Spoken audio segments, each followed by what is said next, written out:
बच्चों, कैसे हैं आप सब। आशा करती हूँ आप सब अच्छे होंगे, स्वस्थ होंगे।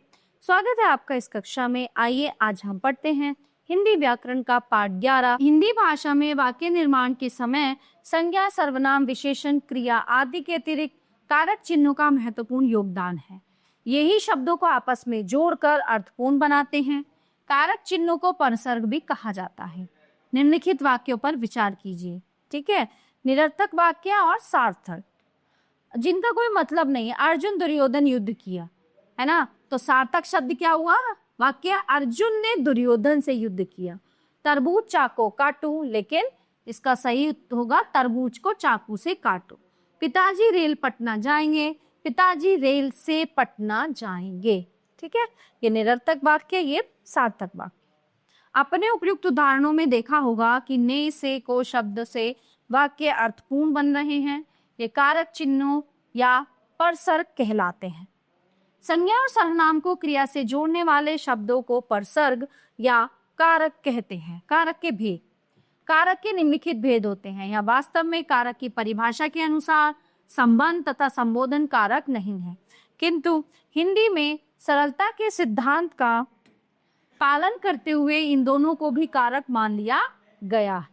इस प्रकार हिंदी में 8 कारक कहे जा सकते हैं। इन 8 कारकों का परिचय इस प्रकार है। सबसे पहले है कर्ता कारक। जिस शब्द से कार्य अर्थात क्रिया के करने वाले का ज्ञान होता है उसे कर्ता कारक कहते हैं। जैसे पुजारी ने आरती की, है ना, तो यहाँ पर पुजारी आरती की क्रिया को करने वाला है, अतः वह कर्ता कारक है।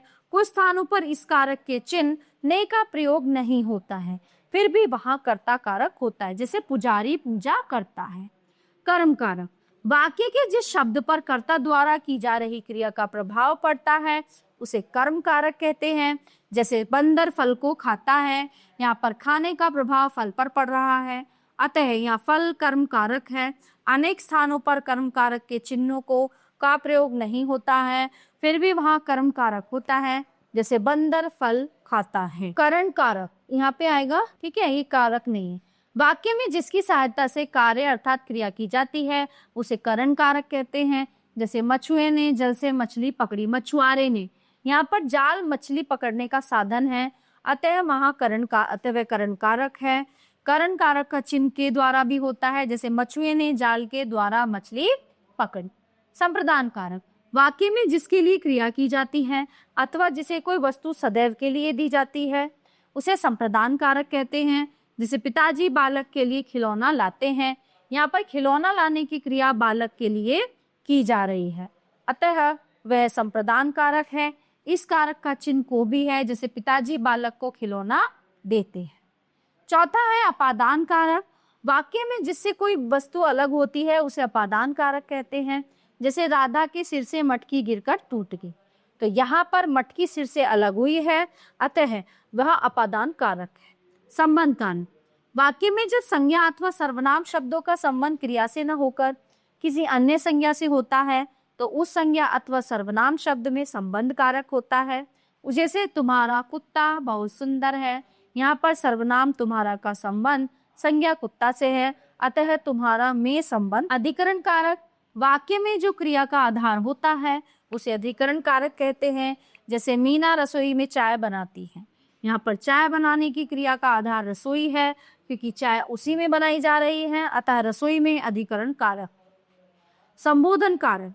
वाक्य में जिन शब्दों द्वारा किसी को संबोधित किया जाता है अथवा पुकारा जाता है उन्हें संबोधन कारक कहते हैं। जैसे केशव आप सो जाओ, रात हो गई। यहाँ पर केशव को संबोधित किया जा रहा है, अतः उसमें संबोधन कारक। कर्म कारक और संप्रदान कारक में अंतर। कर्म कारक और संप्रदान कारक दोनों में विभक्ति चिन्ह परसर्ग का प्रयोग किया जाता है। कर्म कारक में क्रिया के प्रभाव का अभाव होता है, जबकि संप्रदान कारक में देने का भाव मुख्य होता है।